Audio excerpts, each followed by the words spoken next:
La falacia post hoc ergo propter hoc, causa falsa o correlación coincidente, es una falacia que consiste en hacer creer que una cosa es causa de otra por el hecho de suceder antes.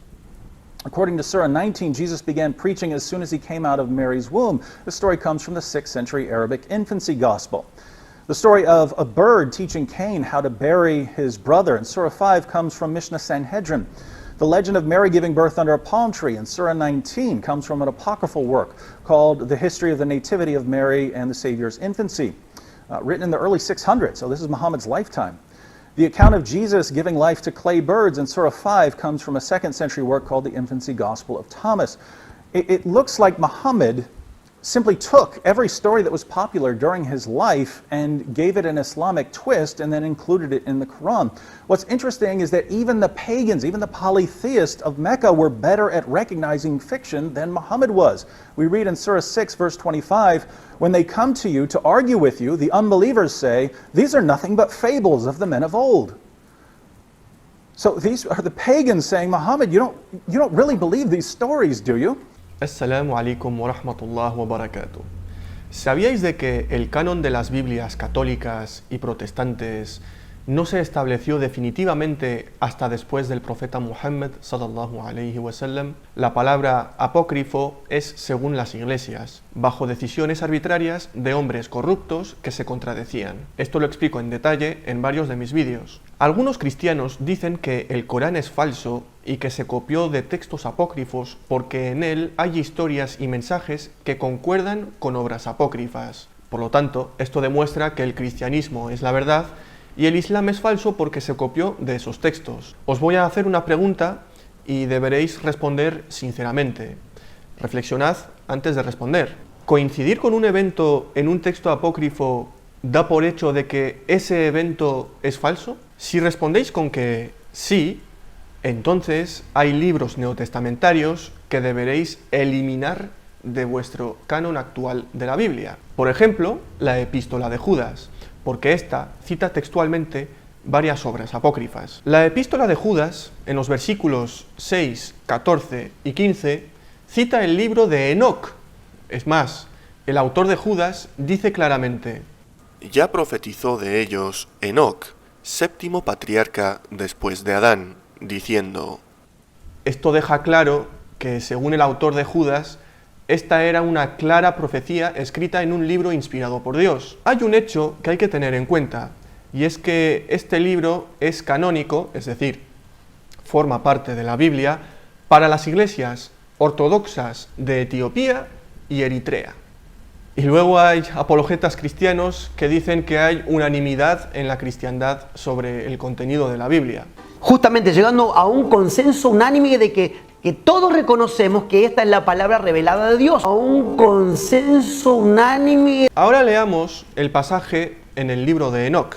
Y he aquí, él viene con 10.000 de santos para ejecutar juicio sobre todos, y para destruir a todos los impíos, y para convencer a toda carne de todas las obras de su impiedad que impíamente han cometido, y de todas las cosas duras que los pecadores impíos han hablado contra él. Si comparamos esto con el pasaje de la Epístola de Judas en el Nuevo Testamento, nos daremos cuenta de que el autor, inspirado por el Espíritu Santo según los cristianos, citó textualmente el libro de Enoc. De estos también profetizó Enoc, séptimo desde Adán, diciendo: He aquí, vino el Señor con sus santas decenas de millares, para hacer juicio contra todos y dejar convictos a todos los impíos de todas sus obras impías que han hecho impíamente, y de todas las cosas duras que los pecadores impíos han hablado contra él. Pero según todos los eruditos cristianos de hoy en día y el canon de la mayoría de las iglesias de todo el mundo, el libro de Enoc no es canónico, es apócrifo, es un libro herético. Pero Justino, Irineo, Tertuliano y otros citaban el libro de Enoc en sus escrituras. Es más, Tertuliano explícitamente califica al libro de Enoc como escritura.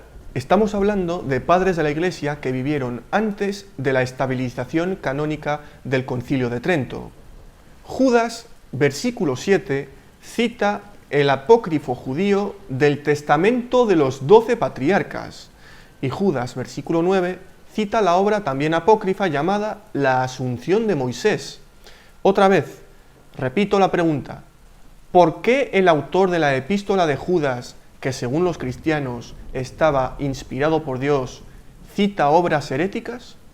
Claramente el autor de Judas las cita como autoridades. Y si bien ahora los cristianos, en vez de responder que sí, responden que no, que las obras apócrifas no son falsas en su totalidad, entonces ya están admitiendo que su argumento contra el Corán es insostenible. Y eso es algo que constantemente intentan evitar de manera desesperada. Veamos el panorama. El Corán dice, por ejemplo, que Jesús, que la paz sea con él, habló estando en la cuna y que con la anuencia de Allah moldeaba pájaros de barro que se volvían pájaros reales. Estas historias no están en las obras del Nuevo Testamento actual, el canónico. Sin embargo, encontramos estas historias en obras apócrifas como el Evangelio de Tomás y el Evangelio árabe de la infancia. Y obviamente los cristianos aquí dicen: ¿Lo veis? El Corán utiliza obras apócrifas, por lo tanto es falso y no es la palabra de Dios. Ja, ja, ja, ja, ja, ja. Por otro lado, en el Nuevo Testamento actual encontramos, por ejemplo, que la epístola de Judas cita obras apócrifas. El autor de Judas consideraba palabra de Dios a esas obras. Y la explicación que nos dan los eruditos católicos es la siguiente. La epístola era ya admitida por la mayoría de las iglesias como escritura canónica desde el año 200. Cierto que el uso de fuentes apócrifas suscitó algunas dudas ya desde la antigüedad, pero esto no es un problema especial, pues este recurso legítimo a escritos judíos, en boga entonces, en modo alguno, equivale a reconocerles carácter sagrado. Los eruditos bíblicos de la versión Dios habla hoy comentan que estas imágenes fueron tomadas del libro de Enoc y que este escrito pertenece a la literatura judía y no forma parte de la Biblia. Lo que quiero demostrar en este vídeo es que el hecho de que el Corán contenga referencias a lo que los judíos y cristianos consideran obras apócrifas no quiere decir que eso demuestra que el Corán no es una revelación divina. El propio Nuevo Testamento tiene referencias a obras apócrifas. Sin embargo, los polemistas cristianos lo consideran palabra de Dios. ¿Cuál es el criterio de los apologetas cristianos? Viendo esto, obviamente su criterio es una doble vara de medir, hipocresía pura y dura. Otro ejemplo sería 2 de Timoteo, capítulo 3, versículo 8, obra supuestamente escrita por Pablo de Tarso.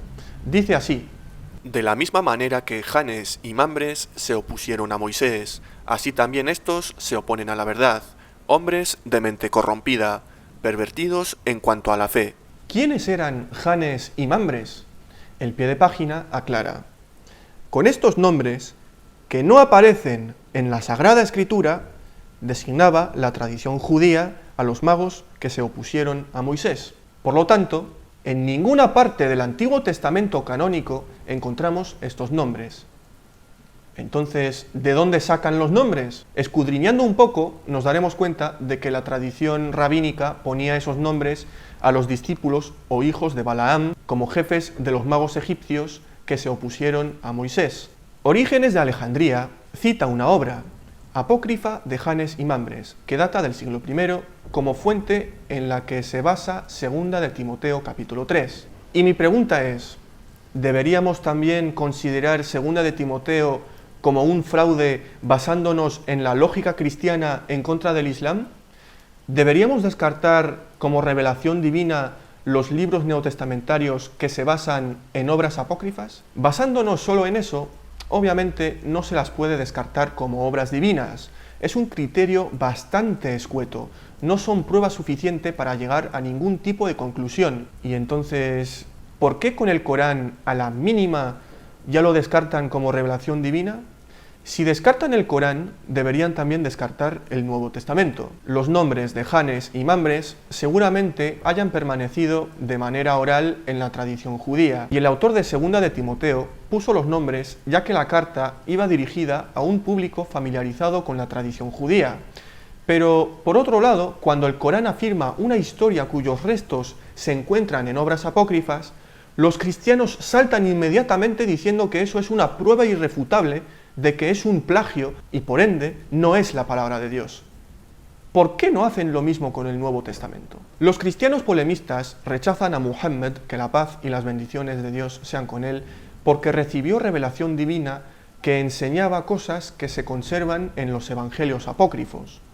Pero resulta que exactamente lo mismo pasa con el Jesús del Nuevo Testamento, con las obras apócrifas del judaísmo. Mateo capítulo 6, versículos 19 y 20 utiliza exactamente la misma analogía y elección de palabras de Sirácida capítulo 29, versículos 10 y 11. ¿Acaso esto significa que Jesús dijo que esto es falso?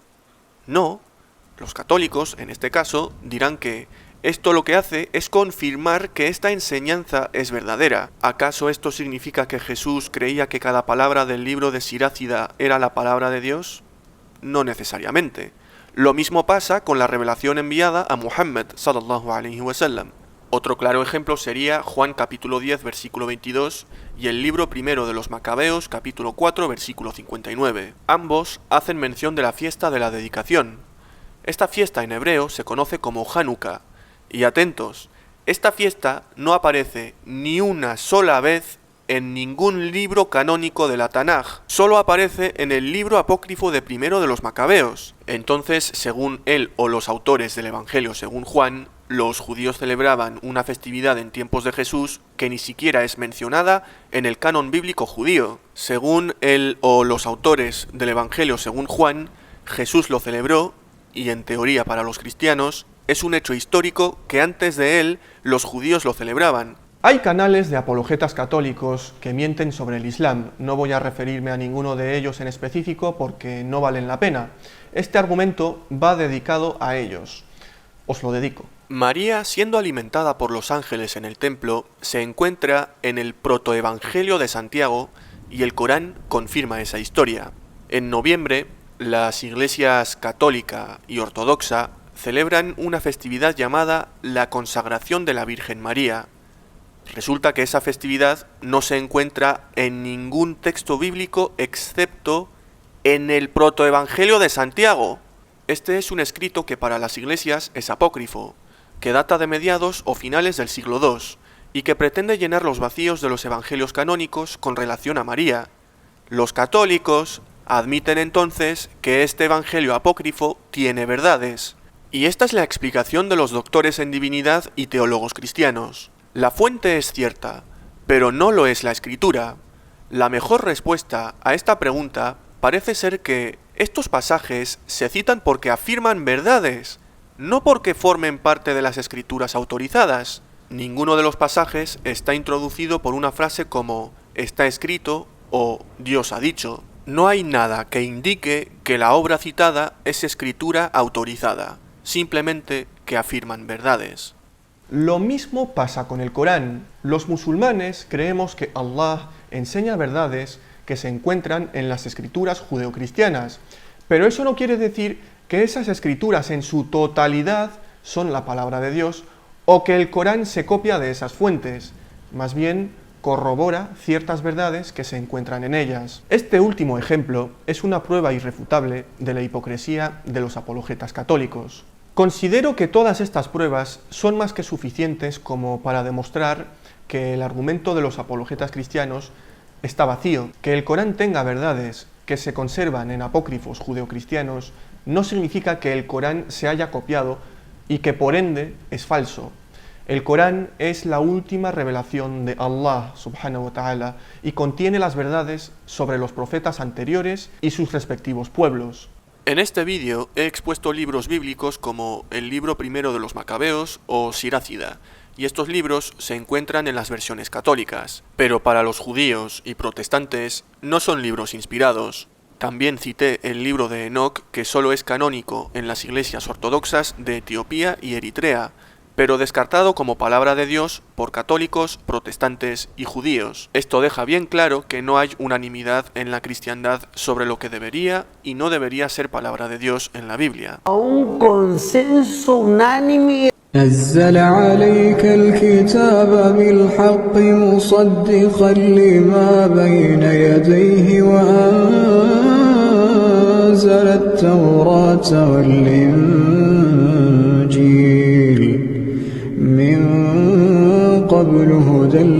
للناس وأنزل الفرقان إن الذين كفروا بآيات الله لهم عذاب شديد والله عزيز ذو انتقام.